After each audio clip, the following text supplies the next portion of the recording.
नमस्कार साथियों, latest crack में आप सभी का हार्दिक स्वागत है। दोस्तों, आज के वीडियो में बहुत ही महत्वपूर्ण प्रश्न है जो उपन्यास, रेखाचित्र, संस्मरण और जीवनी आदि से संबंधित है। तो चलिए दोस्तों शुरू करते हैं अपने प्रश्नों को, चलते हैं वीडियो की ओर। हमारा पहला प्रश्न है, देहाती दुनिया के रचनाकार हैं।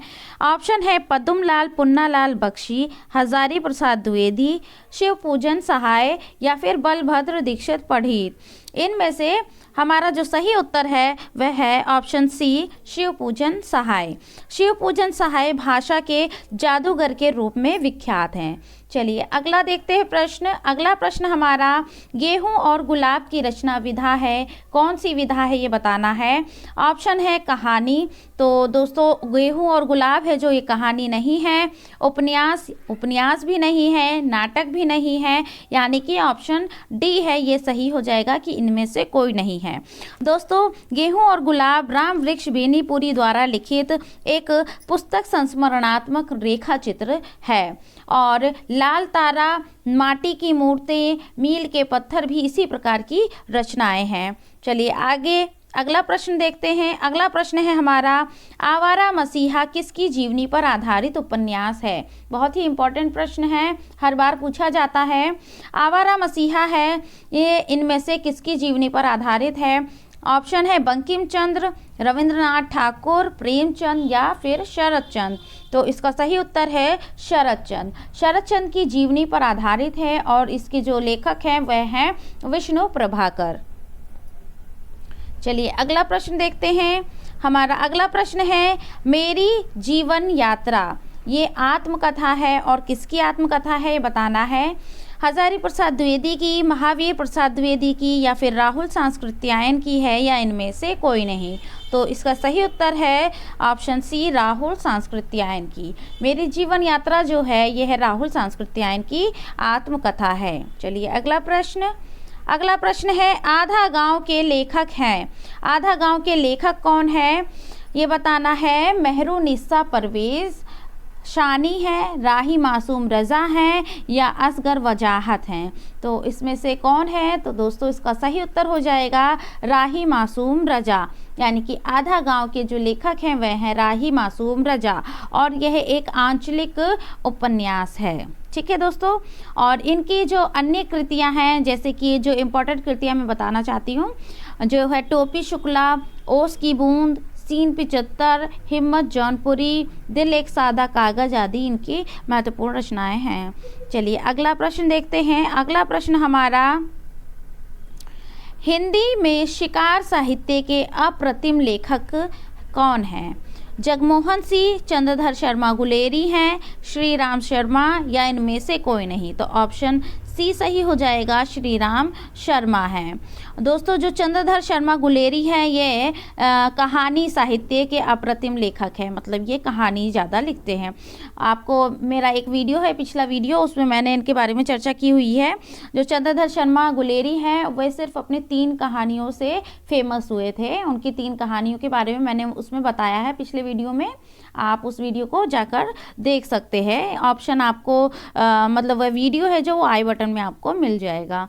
चलिए देखते हैं अगला प्रश्न है हमारा, निम्नलिखित में से तार सप्तक में कौन कवि शामिल नहीं है। कौन कवि है जो वो उसमें शामिल नहीं है। ऑप्शन है प्रभाकर माचवे, नेमी चंद्र जैन, भारत भूषण अग्रवाल और रामधारी सिंह दिनकर। तो ऑप्शन इनका जो डी है वो सही हो जाएगा, रामधारी सिंह दिनकर। दोस्तों आपको पता है तार सप्तक है वो अज्ञे द्वारा संपादक है उनके अज्ञे जी हैं, और जो तार सप्तक है उसमें रामधारी सिंह दिनकर हैं, वो किसी भी तार सप्तक में नहीं हैं। और जो प्रभाकर माचवे हैं, नेमी चंद्र जैन हैं, भारत भूषण अग्रवाल हैं, ये सभी जो प्रथम तार सप्तक हैं उसके कवि हैं। चलिए अगला प्रश्न देख लीजिए। अगला प्रश्न हमारा, एक बूंद सहसा उछली की रचना विधा है। जो एक बूंद सहसा उछली यह रचना है जो ये कौन सी विधा है बताना है। संस्मरण है, डायरी है, रिपोर्टाज है या फिर यात्रा वृत्त है। तो दोस्तों इसका सही उत्तर है यात्रा वृत्त। यह अज्ञे द्वारा लिखित एक यात्रा वृत्त है और इनके अज्ञे जी के अन्य जो यात्रा वृत्त हैं वह हैं अरे यायावर, रहेगा याद, बहता पानी निर्मल आदि। चलिए अगला प्रश्न देख लीजिए। अगला प्रश्न है चारुचंद्र लेख के उपन्यासकार हैं, कौन है? महावीर प्रसाद द्विवेदी, भगवती चरण वर्मा, हजारी प्रसाद द्विवेदी या फिर वृंदावन लाल वर्मा। कौन है? इसमें सही उत्तर है हमारा ऑप्शन सी, हजारी प्रसाद द्विवेदी। इनकी अन्य जो उपन्यास हैं, जो औपन्यासिक जो कृतियां हैं, वह इम्पोर्टेंट जो हैं, जो बाण भट्ट की आत्मकथा है, पुनर्नवा है, अनाम दास का पोथा आदि है। चलिए अगला प्रश्न है हमारा, गली आगे मुड़ती है, इसके लेखक कौन है? नामवर सिंह हैं, अज्ञे हैं, शिव प्रसाद सिंह हैं या फिर मोहन राकेश। तो दोस्तों इसका सही उत्तर है जो वह है शिव प्रसाद सिंह। यह एक उपन्यास है, ठीक है दोस्तों, यह एक उपन्यास है। चलिए आगे देखते हैं। अगला प्रश्न हमारा, पृथ्वीराज की आंखें शीर्षक, ये जो पृथ्वीराज की आंखें हैं, यह नाटक के रचयिता कौन है? बताना है। लक्ष्मी नारायण मिश्र, सेठ गोविंद दास, उदय शंकर भट्ट या फिर रामकुमार वर्मा। तो इसका सही उत्तर है रामकुमार वर्मा। हमारा अगला प्रश्न है, कुआनो नदी कविता संग्रह के कवि हैं, कौन है? त्रिलोचन आज्ञे जी, भारत भूषण अग्रवाल या सर्वेश्वर दयाल सक्सेना। तो इसका सही उत्तर है सर्वेश्वर दयाल सक्सेना।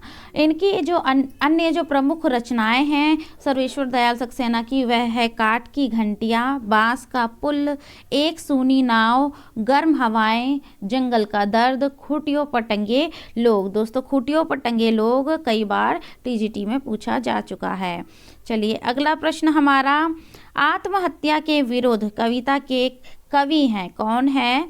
सर्वेश्वर दयाल सक्सेना, रघुवीर सहाय, धर्मवीर भारती, मुक्ति बोध। तो इसका सही उत्तर हो जाएगा रघुवीर सहाय। दोस्तों जो रघुवीर सहाय है, यह दूसरा सप्तक जो था उसके प्रमुख कवि हैं। चलिए अगला प्रश्न देखते हैं। अगला प्रश्न है, धर्मयुग पत्रिका के यशस्वी संपादक थे, कौन थे? ऑप्शन सर्वेश्वर दयाल सक्सेना, रघुवीर सहाय, राजेंद्र यादव या फिर धर्मवीर भारती। तो ऑप्शन डी सही हो जाएगा, धर्मवीर भारती। धर्मवीर भारती हैं जो वे है धर्मयुग पत्रिका के यशस्वी संपादक हैं, और इनकी जो प्रकाशित काव्य ग्रंथ हैं वह ठंडा लोहा, कन्नू प्रिया, सूरज का सातवां घोड़ा, अंधा युग, 7 गीत वर्ष, देशांतर आदि। चलिए अगला देखते हैं प्रश्न। अगला प्रश्न है, भारतेंदु युग और हिंदी भाषा की विकास परंपरा के लेखक हैं, कौन है? इनमें से बताना है आपको। ऑप्शन है डॉक्टर नामवर सिंह या फिर विजय देव नारायण शाही, लक्ष्मीकांत वर्मा, रामविलास शर्मा। तो इसका सही उत्तर है रामविलास शर्मा। ये मार्क्सवादी समीक्षा के शिखर पुरुष हैं, और इनकी प्रमुख आलोचनात्मक जो कृतियां हैं वह हैं भारतेंदु हरिश्चंद्र, आस्था और सौंदर्य, भाषा और समाज, निराला की साहित्य साधना, महावीर प्रसाद द्विवेदी और हिंदी नवजागरण, नई कविता और अस्तित्ववाद, प्राचीन भाषा के भाषा परिवार तथा मार्क्स और पिछड़े हुए समाज आदि। इनके प्रमुख जो कृतियाँ, आलोचनात्मक कृतियाँ वह हैं। तो चलिए दोस्तों, हमारा आज का वीडियो यहीं तक था। अब मिलते हैं अगले वीडियो में। तब तक के लिए आप, अगर आपने मेरे चैनल को सब्सक्राइब नहीं किया है तो प्लीज़ सब्सक्राइब कर लीजिएगा, और जो नोटिफिकेशन का बेल बटन है वो ज़रूर प्रेस कर लीजिएगा, ताकि मेरे सारे वीडियो आपको आराम से मिल सके। तब तक के लिए नमस्कार।